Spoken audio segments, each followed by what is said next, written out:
예, 오늘은 이사야서 50장을 통해서 고난받는 일에 순종하는 종, 이런 제목으로 살펴보도록 하겠습니다. 예, 우리가 이사야서를 크게 이렇게 두 개로 나눈다 그러면 먼저 39장까지 이사야서 66장까지 있죠. 그래서 39장까지를 한 단락으로 나누고, 또 뒷부분 27장, 40장부터 66장까지 나누어서 앞부분은 심판에 관한 이야기고 뒷부분은 구원에 관한 이야기다 이렇게 얘기를 했었죠. 그리고 이제 구원에 관한 이야기 뒷부분에서 우리가 살펴보고 있는데요. 뒷부분에서 9개 장씩 또 세 파트로 나눈다 그랬죠. 그래서 지금 살펴보고 있는 파트가 몇 번째 파트예요? 두 번째 파트죠. 첫 번째 파트는 구원에 관한 이야기고, 두 번째 파트는 구원자, 그래서 종에 관한 이야기다, 메시아. 그 다음에 세 번째는 이스라엘의 미래가 어떻게 될 거냐 하는 거에 대한 이야기다 이렇게 얘기했죠. 그래서 우리가 어디에 와 있느냐? 종에 관한 이야기를 다루고 있다, 메시아에 관한 이야기를 다루고 있다 이렇게 봤습니다. 자, 그러면 오늘 이제 1절에서부터 볼 건데요. 우선 그 메모한 것을 보시면 주보에 녹색으로 된 걸 한번 보세요. 처음에는 3절까지 하나님의 메시지, 그래서 하나님이 말씀하시는 거예요. 하나님이 말씀하시는 게 무슨 말씀하시냐? 이스라엘의 죄에 대해서 하나님께서 말씀을 하세요. 이스라엘 너희들이 죄를 져서 지금 문제다 하는 것을 얘기를 하고요. 그 다음에 두 번째 보면 4절에서부터 9절까지가 종의 메시지. 그래서 그 메시아, 여기서 나오는 종은 메시아라 그랬죠. 그래서 메시아 종이 메시지를 전하는데 무슨 내용을 전하느냐? 고난받는 것에 대해서 얘기를 합니다. 그래서 고난받는 종의 모습에 대해서 얘기를 하고 있습니다. 그리고 이제 마지막 부분에는 이제 선지자 이사야가 종의 메시지를 듣고 이사야가 백성들한테 권면하는 이야기, 이렇게 세 파트로 나눠져 있어요. 그래서 첫 번째 파트를 보면 하나님의 메시지인데, 하나님이 이스라엘의 죄를 질책하는 이야기예요. 자, 그러면 1절을 한번 볼까요? 여호와가 이같이 말하노라, 내가 너희의 어미를 내보낸 이혼 증서가 어디 있느냐? 이게 무슨 말일까요? 이제 여기서는 나 여호와가, 하나님이 너희들한테 말한다.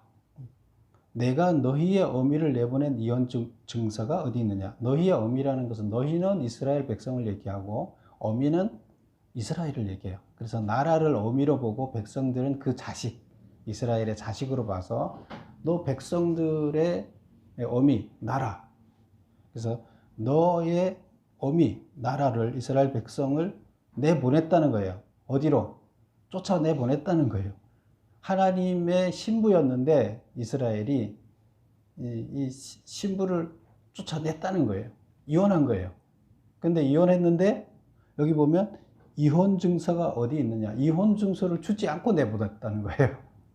이게 무슨 말일까요? 신명기에 보면 그 율법에, 하나님이 준 율법에 보면 어떻게 나와 있느냐 하면, 이혼을 하게 되면 그 옛날 그때 시대에는 그 율법을 받을 당시에는 여자를 많이 데리고 살았어요, 남자들이. 왜 그랬을까요? 남자들은 약탈 전쟁 하느라고 다 전쟁이 많고, 그래서 죽어서 별로 없고 여자들은 많잖아요. 여자들을 먹여 살려야 되잖아요. 그래서 많은 여자들을 거느리게 하고, 돈이 많으면 더 많은, 먹여 살릴 수 있는 더 많은 여자들을 거느리기 위해서 여자를 보호하는 거였어요. 어떻게 보면 여자들이 왜 우리는 한 남자한테 여러 여자가 같이 살아야 돼, 그런데 시집을 못 가면 못 먹고 살아요. 그래서 여자를 보호하기 위해서 여러 여자를 데리고 살게 했는데, 그런데 문제는 여자들이 이제 죄를 짓게 되면, 여자를, 그러다 보니까 아무래도 남자가 우월한 지위에 있겠죠. 그래서 남자가 잘못한 거는 별로 뭐 안 다루고 있어요. 그때 당시에. 근데 여자가 잘못한 것은 아주 엄하게 다뤘어요.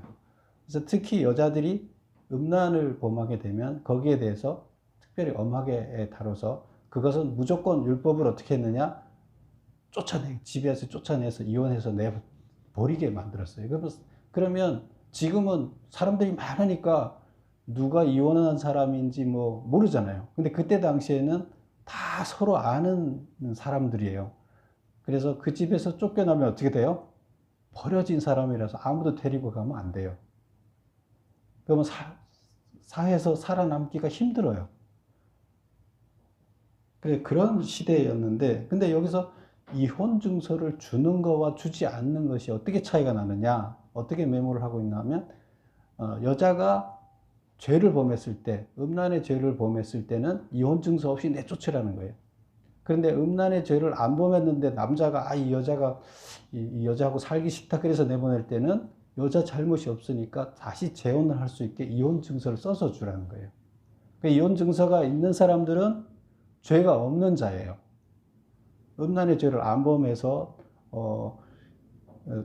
남자가 싫어해서 나갔으니까 여자 죄가 없어요. 그러니까 다른 사람들한테 시집을 또 갈 수가 있었어요. 이혼 증서를. 근데 이혼 증서가 없으면 죄를 범했다 그러고 안 받아주는 거예요. 그러면 이혼 증서가 없다는 것은 사람들이 다 알잖아요. 여기 사는 사람이 저 사람 이혼했어. 근데 증서를 못 받았대. 그러면 뭔가 저 사람이 잘못을 했구나. 이제 이렇게 되는 거예요. 오늘 본문에 보면 뭐라고 얘기하고 있어요? 이스라엘을 내보낼 때 어떻게 내보냈다고요? 이혼 증서가 어디 있느냐? 이혼 증서 없이 하나님이 신부인 이스라엘을 내쫓았다는 거예요. 어디로? 포로로 내쫓았어요. 그러면 결국에 무슨 말을 하려는 거예요? 여기서는 이스라엘 하나님이 내쫓은 게 아니라 신부가 잘못해서 쫓겨났다는 거예요. 포로 생활을 왜 하느냐? 왜 해요? 자기들이 잘못했기 때문에. 근데 음란의 죄를 저질렀다 할 때 이스라엘의 음란의 죄는 뭐예요? 우상을 섬기는 거였잖아요.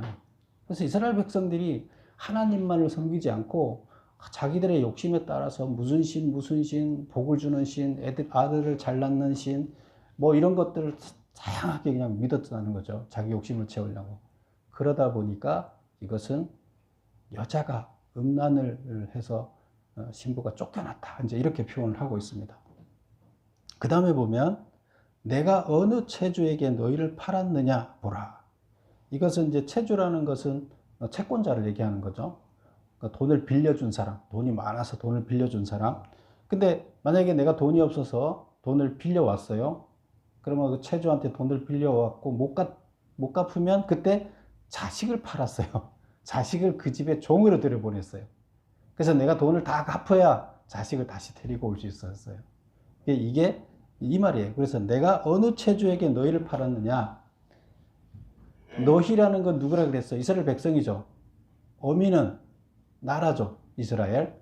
여기서는 너희니까 아들이죠. 이스라엘 백성들을 내가 팔았느냐? 안 팔았다는 거예요. 하나님이 팔지 않았다는 거예요. 내가 돈을 빌려서 하나님 돈이 없어서 돈을 빌려서 너희들 백성들을 노예로 팔았느냐? 아니라는 거예요. 지금 포로로 잡혀간 게 누구 때문이에요? 하나님이 팔아서 간 게 아니라 네 스스로 잘못해서 팔려갔다는 거예요. 그 얘기를 하자는 겁니다. 그리고 보라 너희는 너희의 죄악으로 말미암아 팔렸고 너희의 어미가 누구라고요? 이스라엘 나라. 너희의 어미는 너희의 배역함으로 말미암아 그 어미의 배역함으로 말미암아 쫓겨났다는 게 포로로 쫓겨났다. 이렇게 표현을 하고 있습니다. 이해하시죠?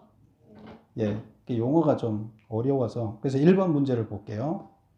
메모 1번을 보세요. 하나님이 자신들을 버렸기 때문에 포로가 되었다고 불평하는 이스라엘에 대하여 하나님은 무슨 대답을 했느냐. 그래서 이걸 왜 기록하고 있냐면 이스라엘 백성들이 하나님이 자기들을 버렸다고 자꾸 생각하는 거예요.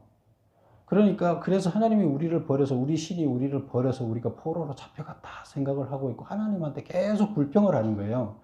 그러는 백성들한테 하나님 뭐라고 얘기한다고요? 메모 보세요. 내가 너희 어미 이스라엘에게 이혼 증서, 음행의 죄를 저지르지 않은 아내와 이혼할 때 주는 증서, 이혼 증서를 주지 않고 내보냈다. 다시 말하면 음행의 죄로 인해서 율법에 따라 쫓겨났다. 내가 내보낸 게 아니라 내가 채무를 변제하기 위하여 너희 백성들을 판 것이 아니다. 그러므로 너와 너희 어미는 하나님이 버린 것이 아니라 스스로의 죄로 말미암아 팔려간 것이다. 그래서 하나님이 자기들을 버려서 포로로 팔려갔다고 생각하고 하나님을 불평하는데 하나님은 아니다. 나는 절대로 내 자식을 팔은 적도 없고 이혼 증서를 줘서 내보낸 적도 없다. 니네가 지금 율법에 따라서 쫓겨난 거다. 이렇게 얘기를 하고 있습니다. 2번 보겠습니다. 하나님이 자신들을 구원할 능력이 없다고 의심하는 자들에게 주신 말씀은 뭐냐? 똑같은 거예요. 하나님이 우리를 팔아서 포로가 됐어. 그런데 또 무슨 의심을 하냐면 하나님이 우리를 구원할 힘도 없어. 구원할 힘이 있었다면 우리 벌써 구원했을 거 아니야. 근데 우리 하나님 힘이 없어서 지금 우리를 계속 포로로 놔두는 거야. 이렇게 하나님한테 불평을 하는 거예요. 거기에 대해서 하나님 뭐라고 대답한다고요? 메모 보겠습니다. 출애굽 재앙을 내리고 홍해를 가른 것이 바로 나다. 그쵸? 애굽에서 그 종살이 하던 것을 그 강대국께서 종살이 하는 종을 그냥 빼와갖고 재산도 잔뜩 얻게 하고 공짜로 땅까지 줘서 잘 살게 해준 게 나다는 거예요. 누가 이 강대국에서 빼다가 노예를 이렇게 할 수 있느냐. 그러면서 내 손이 어찌 짧아 구속하지 못하겠느냐. 하나님이 손이 짧아서 힘이 없어서 너희들을 구원해 주지 못하느냐. 내가 어찌 너희를 건질 능력이 없겠느냐. 하나님의 능력이 다 있다는 거예요. 그러면 왜 지금 건지지 못하고 포로 생활을 하고 있는 거예요? 그들이 아직 뭐가 되지 못한 거예요? 순금이 되지 못한 거예요. 정금이 되지 못한 거예요. 용광로에 들어가서 그 더러운 것들을 다 빼내고 정금을 이제 끄집어내야 되는데 그들 속에 아직도 우상을 섬기는 하나님만을 섬기는 그들의 신앙이 아직도 없기 때문이에요. 그래서 그런 신앙이 갖춰지게 되면 스스로 니네가 준비가 되면 하나님께서 건져낼 힘이 있다는 거예요. 근데 아직은 너희가 건져질 만큼 돼 있지 않아서 못 건지는 것이다. 이 얘기를 하시는 겁니다. 그래서 하나님이 지금 여기서는 이스라엘 백성들이 이런 마음의 상태를 가지고 하나님의 불만을 하는데 하나님이 힘도 없다. 하나님 우리를 버렸다. 근데 그게 아니라 문제는 너희한테 있다. 그 얘기를 지금 하는 거예요. 그래서 이스라엘의 죄 때문에 결국에 포로 생활하고 있고 아직도 하나님이 건져주려고 하는데 너희가 아직 점검이 못 돼서 건져내지도 못하고 있다. 이제 얘기를 했어요. 그 다음에 이어서 나오는 게 이제 종의 노래인데요. 그 3번에 보면 종의 노래가 4절부터 9절까지가 종의 노래예요. 종의 노래는 이사야서에서 4번 나와요. 그래서 제1 종의 노래, 2 종의 노래, 3, 4 이렇게 종의 노래를 4개로 얘기하고 있는데요. 첫 번째 지금 오늘 나오는 것은 제3의 종의 노래예요. 오후 시간에 이게 곡에 대해서 한 번 더 얘기를 할 거니까 여기서는 간단하게 어쨌건 종의 노래가 오늘 세 번째 나오는 건데 여기서 종의 노래의 주제는 뭐예요? 메시아, 종이 메시아인데 메시아가 고난을 받는다는 거예요. 그래서 고난받는 모습을 노래하는 거예요. 누가? 메시아가 스스로 자기의 고난받는 것에 대해서 노래를 하는 거예요. 그래서 1번, 종의 노래 1번, 2번에서는 누가 말을 하나 하면 하나님께서 그 종의 노래를 하고 있어요. 그 다음에 이 3번에서는 누가 노래하느냐 하면, 그러니까 2번, 3번에서 1번은 하나님께서 하시고 2번, 3번은 메시아가 이야기를 하고 4번은 백성들이 종에 대해서 노래하는 거예요. 그래서 종의 노래에 등장하는 나는 누구인가? 자, 4절 한번 볼까요? 4절 보면 주 여호와께서 학자들의 혀를 내게 주사 나로 공고한 자를 말로 어떻게 도와줄 줄을 알게 하시고 아침마다 깨우치시되 나의 귀를 깨우치사 학자들 같이 알아듣게 하시도다. 지금 그 이사야서는 지금 산문으로 되어 있다 그랬어요? 시어로 되어 있다 그랬어요? 네, 시어로 되어 있다. 상징적인 용어로 다 써져 있다 그랬죠. 근데 역사를 다루는 부분만 36장에 39장까지 4개 장만 그냥 산문으로 서술식으로 되어 있고 나머지는 다 시어예요. 그래서 상징적인 은유법을 썼기 때문에 우리가 얼핏 읽으면 뭔 말인지 잘 모르게 돼 있어요. 그래서 읽으면 뭔 말인지 잘 이해하기 힘들죠. 근데 알고 나면 쉬운데 여기서도 좀 말이 어렵게 돼 있어요. 근데 여기 나오는 나라는 사람이 누구냐 하면 메시아가 스스로 자기를 칭하는 말이에요. 그래서 보면 3번을 보겠습니다. 나는 누구인가? 그리고 이 노래 주제는 뭐냐? 메시아고 그 다음에 주제는 구원의 길을 만들기 위해서 고난받는 일에 순종하는 종. 구원받는 길, 이 이스라엘 백성들이 죄 때문에 죄의 문제가 걸려 있잖아요. 그러면 이 죄의 문제를 해결하기 위해서 누가 등장한 거예요? 구원시켜주기 위해서 메시아가 할 수 없이 이 땅에 온 거예요.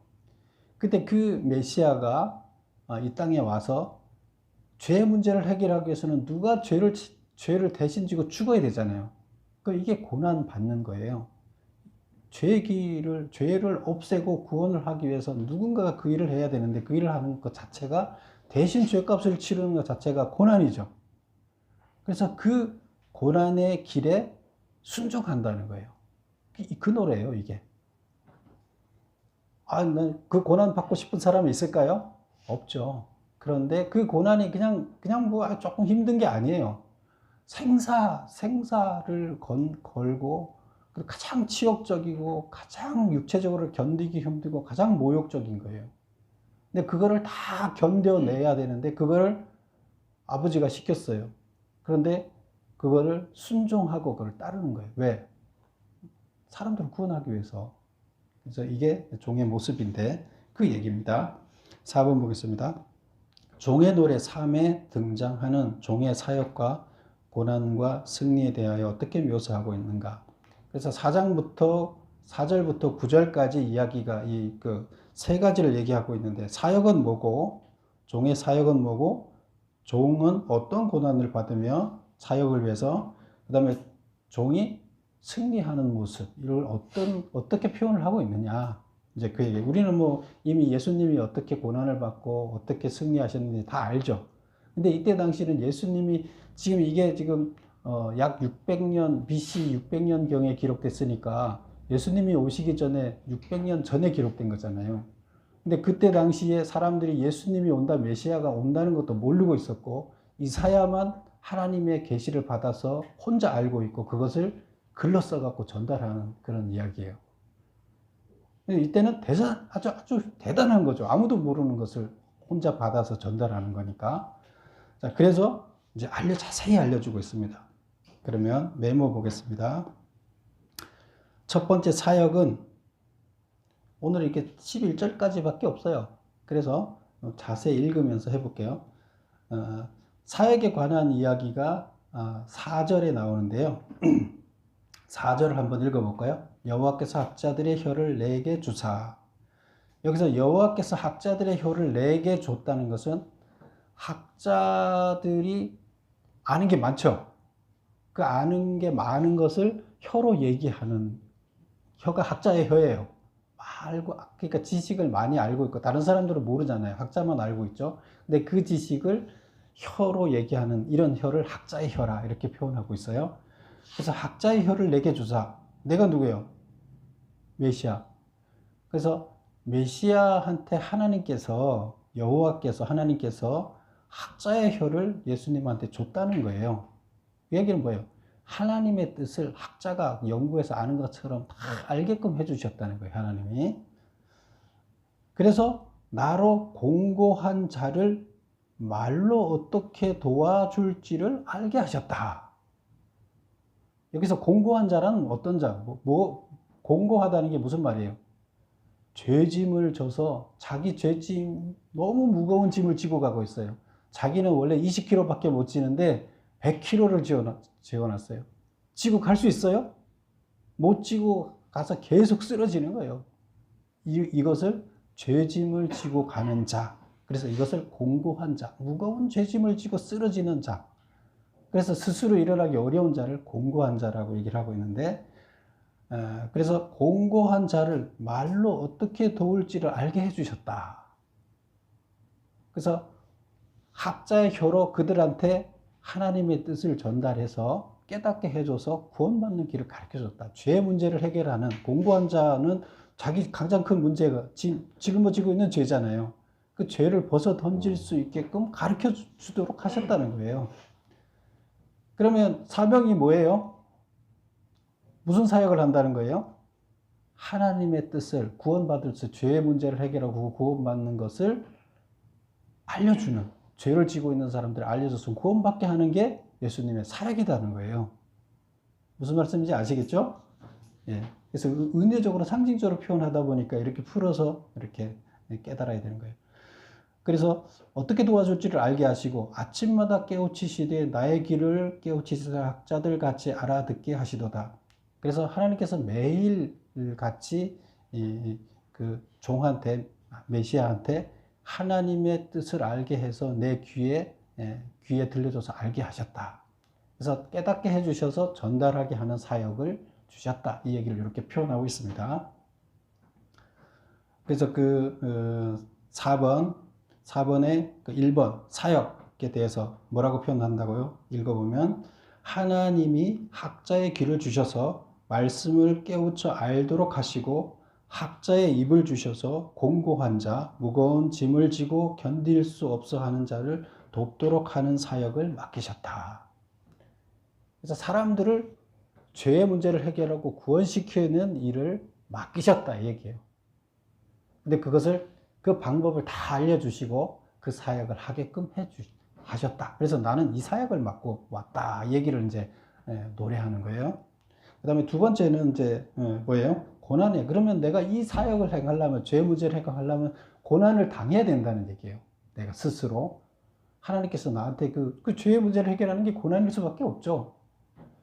자기 죄값을 치르는 게 고난을 받을 수밖에 없는데 예수님은 자기 죄값이 아니라 이 인류의 죄값을 다 지고 가야 되니까 그게 얼마나 무겁겠어요. 그 공고한 자들의 짐을 예수님이 다 짊어지고 가는 거잖아요. 그래서 그걸 어떻게 표현하고 있느냐. 5절 보겠습니다. 주 여호와께서 나의 귀를 여셨으므로 내가 거역하지도 아니하며 뒤로 물러서지도 아니하며. 나의 귀를 여셨다는 것은 귀를 통해서 하나님의 뜻을 전달해 주셨다, 깨닫게 해 주셨다 그랬잖아요. 학자의 귀를 주셔서. 그 얘기는 곧 하나님께서 나에게 계시를 주셨다, 사명을 주셨다. 그 얘기예요. 그래서 주님께서 나의 귀를 여셨으므로 내가 거역하지 아니하고 그 사명을 준 계시를, 사역을 거역하지 아니하며 뒤로 물러서지도 아니하며. 여기서 거역하지도 않고 물러서지도 않겠다는 것은 보통 사람 같았으면 그 일을 저는 죽어도 못하겠습니다. 이렇게 할 일이라는 거예요. 그래서 다 거역을 해야 되는데 예수님은 거역하지 않겠다는 거예요. 하나님이 준 사명, 내가 도저히 감당하기 어려운 일인데 그런데 난 그걸 감당하겠다는 거예요. 그 얘기를 하는 거. 그렇게 노래를 하고 있습니다. 그 다음에 나를 때리는 자에게 내 등을 맡기며 나의 수염을 뽑는 자에게 나의 뺨을 맡기고 모욕과 침뱉음을 당하여도 내 얼굴을 가리지 아니하였느니라. 참 비참하죠. 이 예수님이 십자가에 달려 돌아가실 때 이렇게 이걸 다 당하셨잖아요. 근데 그것을 표현하고 있는 거예요. 그래서 내가 이 구원의 사역을 감당해서 죄값을 대신 지고 내가 죽어야 되기 때문에 그걸 마땅히 그걸 감당하겠다. 다 수모를 당하는 것을 그냥 당당하게 내가 그 수모를 당하겠다는 거예요. 왜? 내가 그름으로 인해서 이들을 다 살릴 수 있기 때문이에요. 그 다음에 7절 주 여호와께서 나를 도우심으로 내가 부끄러워하지 아니하고 내 얼굴을 부싯돌같이 굳게 하였으므로 내가 수치를 당하지 아니할 줄 아노라. 그래서 내가 원래는 내가 부끄러워하지 아니하고 원래는 너무나 부끄러운 일이지만 그리고 수치스러운 일이지만 그러나 내가 당하는 일이 그렇지만 내가 부싯돌 같이 굳게 하고 당당하게 내가 그것을 그냥 내가 내 얼굴에 철판을 깔고 그냥 난 당당하게 부끄러워하지 않겠다. 그리고 수치스러워하지 않겠다. 왜? 하나님께서 그것을 수치스러워하지 않고 의롭다고 하시기 때문에 그렇겠다. 하나님께서 나를 도우신다는 거예요. 그걸 하도록. 그래서 나는 당당하게, 하나님께서 나를 인정해 주기 때문에 당당하게 나는 부끄러워하지 않게, 사람들은 다 나를 손가락질하고 치욕스러워 하고 하지만 나는 그것을 당당하게 하겠다. 감당하겠다. 얘기를 하는 거예요. 스스로 자기의 그 사역에 대해서 고난당하는 것을 이야기하는 거죠. 그 다음에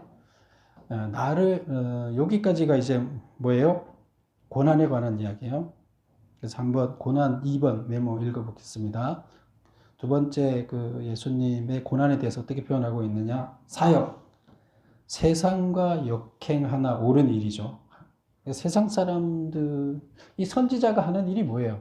하나님께서 선지자, 종을 보낸 것이 뭘 하는 거예요? 세상이 잘못된 길로 갈 때 하나님께서는 그 잘못된 길을 잘못됐다고 와서 얘기를 하고 바른 길로 갈 수 있게끔 하기 위해서 선지자를 보낸다. 이렇게 얘기를 했죠. 그래서 지금 세상이 다 죄를 져서 구원을 받을 수 없어서 죽음의 길로 가고 있을 때 그들을 살려내기 위해서 어떻게 해야 돼요? 그 죄의 문제를 해결하기 위해서 예수님께서 고난을 당하시기 때문에, 그래서 사역이라는 것은 세상과 역행하나 옳은 일이라는 거예요. 그래서 그 사역을 행함에 있어서 거역하거나 물러서지 않을 것이다. 이로 인해 나를 때리는 자에게 내 등을 맡기고 나의 수염을 뽑는 자에게 나의 뺨을 맡기며 모욕과 침뱉음을 당하여도 내 얼굴을 가리지 아니하며 세상이 수치를 주더라도 부끄러워하지 않을 것이다.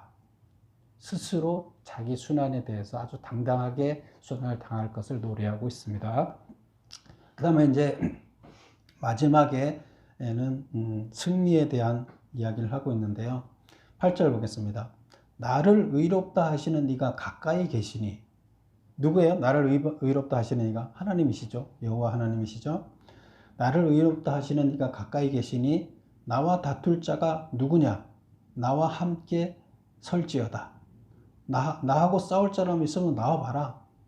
이 우주를 창조한 참 신인께서 나를 인정했는데 나를 의롭다고 하는데 누가 나하고 싸워서 이길 수 있느냐? 참 신인, 유일한 신, 창조주 하나님께서 나를 의롭다고 하는데 나하고 싸워 이길 자 있으면 나와봐라. 이 얘기예요. 그 다음에 9절 보라 주 여호와께서 나를 도우시니 나를 정죄할 자가 누구냐? 보라 그들은 다 옥과 같이 헤어지며 좀이 그들을 먹으리라. 하나님이 나를 돕고 계신데, 창조주 역사를 주관하는 하나님이 나를 돕고 계신데 누가 나한테 정죄하겠느냐? 죄인이라고 나를 얘기하겠느냐? 예수님이 죄를 졌다고 해서 십자가에 못 박혀서 죽었잖아요. 근데 누가 정죄할 수 있느냐? 할 수 없다는 거예요. 하나님께서 돕는데 어떻게 누가 정죄하느냐? 그래서 결국 여기서는 어때요? 그 대적자들은 어떻게 된다는 거예요? 그들은 예수님을 정죄하고 예수님을 대적하는 자들은 9절 끝에 보면 옷과 같이 헤어지며, 옷이 떨어지잖아요. 그들은 헤어지고 좀이 먹어서 사라진다는 거예요. 결국에 그들은 패망한다는 거예요. 나는 살아남고 나를 거역하는 자들은, 나를 정죄하는 자, 대적하는 자들은 결국 니들은 멸망한다. 그 얘기를 하고 있습니다. 그래서 여기에서 메시아가 자기의 고난 받을 거에 대해서 이야기를 하고 있고, 그 고난 받는 것이 결국 승리하는 것이라고 아주 자세히 설명하고 있습니다. 구약에서 이렇게 설명하는 곳이 없어요. 처음으로 이게 이사야서 얘기를 하고 있어요. 그리고 신약에서도 메시아가 어떤 존재인지 그 성격을 자세히, 예수님이 오신 그 성격을 규정하는 데가 없어요. 이사야서에서만 규정하고 있어요. 3번 메모 3번 승리를 보겠습니다. 여호와께서 나를 의롭다 하시고 도우시니 나를 대적하거나 정죄하는 자들은 다 옥과 같이 헤어지며 좀이 먹을 것이다. 5번 본서 기자는 이스라엘의 죄를 언급한 후에, 그래서 3절까지 이스라엘의 죄를 언급했죠. 그 다음에 바로 이어서 고난받는 종의 이야기를 이제 9절까지 기술하고 있는데, 그렇게 순서를 그렇게 정해서 기술한 이유는 뭐냐? 종의 고난이 곧 이스라엘의 죄를 해결할 수 있는 유일한 수단임을 나타내기 위해서다. 이스라엘이 죄를 졌다 그랬잖아요.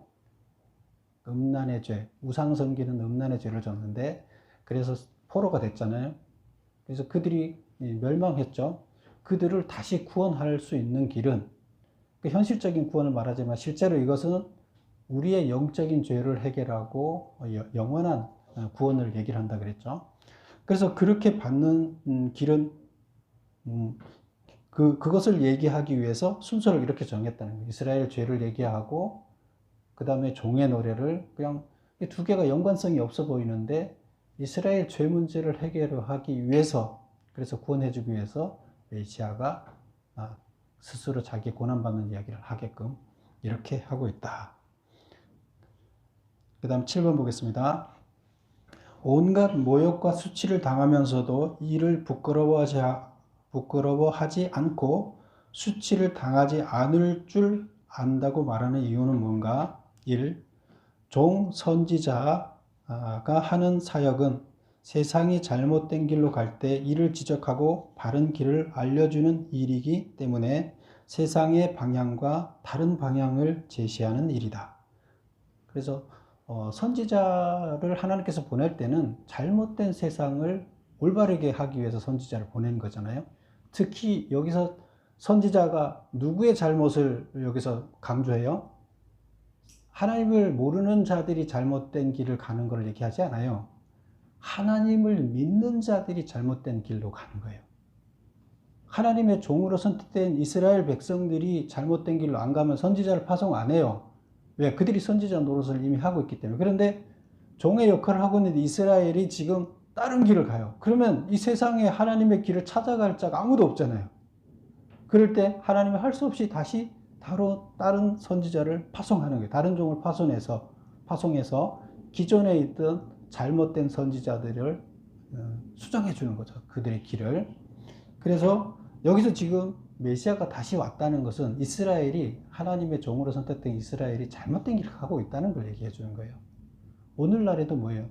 교회가 올바른 길로 안 가는 경우가 있을까요? 없을까요? 많이 있어요. 그러면 잘못된 종들을 질책하기 위해서 밝혀주기 위해서 또 하나님은 새로운 선지자를 보낼 수밖에 없는 그런 것을 얘기하는 겁니다. 메모 2번을 보면 따라서 세상은 종을 모욕하고 수치를 줄 수 있지만 하나님이 옳다고 하신 길이기에 부끄럽지 않고 수치스럽지 않다는 뜻이다. 그래서 세상 사람들은 자기를 모욕하지만 종은 자기가 옳다고 하나님께서 인정하시기 때문에 자기는 부끄럽거나 수치스럽지 않고 당당할 수 있다. 이런 얘기를 하는 거고 3번 죄악된 세상에서는 검은 것을 희다고 하고 흰 것을 검다고 해야만 즉 진리를 거슬려야만 인정을 받을 수 있다. 그러나 이런 잘못된 세태를 지적하고 선하고 용기 있는 자가 세상의 핍박을 받을 수는 있지만 조금도 부끄러워할 필요가 없다는 뜻이다. 이게 우리가 살아가야 할 모습이죠. 메시아가 걸어갔던 그 길을 우리가 이 땅에서 본받아서 행해야 될 태도들이죠. 그래서 우리는 세상의 기준을 따르지 말고 하나님의 기준을 따르는 자들이 되어야 된다. 그래서 우리는 말씀이 우리를 주관하도록 이렇게 해야 된다. 이런 얘기가 되겠습니다. 마지막에 이제 10절, 11절 이야기인데 이것은 누가 한 얘기라고요? 누가 노래한 거예요? 이사야. 지금 이 이사야서를 쓴 선지자, 하나님께서 보낸 종 선지자 이사야가 이제 자기 얘기를 하는 거예요. 맨 앞에는 하나님이 얘기를 했죠. 그 다음에 메시아가 자기 고난받는 이야기를 한 것을 기록했죠. 이제 마지막에는 이 두 가지 이야기를 보고 백성들한테 이사야가 공고를 하는 거예요. 자, 보겠습니다. 10절. 너희 중에 여호와를 경외하며 그의 종의 목소리를 청정하는 자가 누구냐? 지금 포로로 잡혀가 있는 포로 생활을 하고 있는 이스라엘 백성들을 향해서 하는 얘기죠. 너희 중에 여호와를 경외하며 그의 목소리를 청정하는 자가 누구냐? 암흑 중에 행하여 빛이 없는 자라도 여호와의 이름을 의뢰하며 자기 하나님께 의지할지어다. 그래서 무슨 말이에요? 너희 중에 하나님의 목소리를 청종하는 자, 하나님을 경외하고 하나님의 뜻을 따르는 자는 흑암 중에 행하여 빛이 없을지라도 현재 자기 삶이 깜깜해서 아무 소망이 없을지라도 그런 뜻이에요. 그래도 하나님만을 경외하라. 왜? 거기에 구원의 길이 있기 때문이다. 그래서 이것은 지금 포로 생활을 하고 있는 사람들의 희망이 있을까요? 없어요. 그래서 그들한테 무슨 메시지를 전하는 거예요? 너희들이 앞에서 이렇게 받지 않느냐? 구원의 길이 열려 있으니까 너희는 지금 앞이 안 보이더라도 무조건 하나님만 의지해라. 그렇게 하면 구원의 길이 여러분한테 열릴 것이다. 이렇게 얘기를 하고 있는 겁니다. 그 다음에 또 11절을 보세요. 보라, 불을 피우고 횃불을 둘러 띈 자여, 너희가 다 너희 불꽃 가운데로 걸어가며 너희가 피운 횃불 가운데로 걸어갈지어다. 무슨 소리예요? 불을 피우고 횃불을 띈 자가 뭐냐면 불을 피워놓고 자기들한테 맞지 않는 사람들을 데려다가 불에 태우는 거예요. 그래서 지금 여기서 불을 피우고 횃불을 둘러 띈 자요. 그래서 삥 둘러서서 지금 자기들 뜻에 안 맞는 사람을 죽이는 자. 다시 말하면 핍박하는 자들을 얘기해요. 이스라엘 백성들을 핍박하는 자. 하나님의 종들을 핍박하는 자들이요. 너희가 다 너희의 불꽃 가운데로 걸어가면 너희 피운 횃불 가운데로 걸어갈지어다. 거기에 불 속으로 누가 원래 가야 돼요? 이스라엘 백성들 하나님의 종들을 불태우려고 이들을 했는데 어떻게 된다고요? 그 불 속으로 너희가 들어가게 될 것이다. 이 얘기를 하는 거예요. 그 다음에 똑같은 얘기를 또 반복해서 하는데 너희가 내 손에서 얻은 것이 이것이라. 너희가 고통이 있는 곳에 누우리라. 내 손에서 얻은 것이 이것이라. 내 손이라는 것은 하나님의 손, 하나님의 뜻에 따라서 내가 전달하는 그 이야기, 이 메시지 가운데서 얻은 것이 뭐라고요? 얻은 것이 고통 있는 곳에 누우리라. 그 불 속에 가서 고통을 당하면서 누워있다는 것이 죽는다는 거예요. 결국 너희가 핍박하는 너희들이요. 너희들은 어떻게 된다? 하나님의 종을 핍박하는 너희들이요. 지금은 너희가 지금 기세 등등하고 하지만 결국엔 너희들은 죽게 된다는 거예요. 멸망당한다는, 구원받지 못한다는 얘기를 하고 있습니다. 그래서 하나님의 뜻대로 사는 자, 하나님을 경외하는 자는 구원받고 하나님의 뜻대로 살지 않고 하나님의 뜻대로 살려는 자를 핍박하는 자들은 멸망해서 구원 못 받는다 얘기를 하고 있습니다. 그래서 오늘 전체적인 이야기는 고난받는 일에 그것을 정말로 순종하기 어려운 일이에요. 그러나 모든 걸 다 걸고 모든 고통을 다 받으면서 견뎌야 하는 그거지만 그거를 내가 감내하겠다. 당당하게 감내하겠다. 고난받는 종의 모습이에요. 이것을 예수님이 오시기 몇백 년 전에 예수님이 이렇게 불렀던 것을 예언하고 미리 얘기를 해주는 거예요. 그리고 지금 이 예언한 이사야서가 이사야가 지금 이 부분을 쓸 때는 아직 포로로 잡혀가지 않고 있는 때예요. 아직도 포로 생활 안 하고 이스라엘이 안 망했을 때 이 이야기를 하고 있어요. 니들이 망해서 포로로 잡혀가 있고 포로로 가 있는 동안에 니들이 이렇게 원망할 건데 그때 어떻게 된다고요? 그때 그것이 니들은 하나님을 원망할 건데 니네 잘못 때문에 그런 거다. 그래서 구원 받으려면 어떻게 되냐? 하나님을 올바로 섬겨야 되고 길을 하나님께서 구원의 길을 열어놨는데 너희들이 하나님만 올바로 믿는다 그러면 포로 가운데서 다시 정금같이 회복돼서 구원을 받을 수 있다. 이런 얘기를 전하고 있습니다. 그래서 오늘은 이 얘기를 통해서 우리가 깨달아야 할 것은 뭐예요? 우리가 바로 메시아의 모습을 본받아야 된다는 거예요. 이 땅에서 산다는 것 자체가 하나님의 종으로 이 땅에 산다는 자체가 뭐 하는 거예요? 세상의 잘못된 방향을 수정하고 이 땅에 하나님 나라를 만들어 가는데 내가 참여하는 거예요. 그러면 하나님이 보낸 메시아가 했던 일을 나도 부분적으로 해야 하는 자예요. 그래서 그 일을 우리는 살아가는 동안 평생에 그 일을 감당해야 하는 자라는 겁니다. 여러분 모두 하나님의 일을 온전히 감당하는 하나님께서 기뻐하는 종이 되시기를 축원합니다. 기도하겠습니다.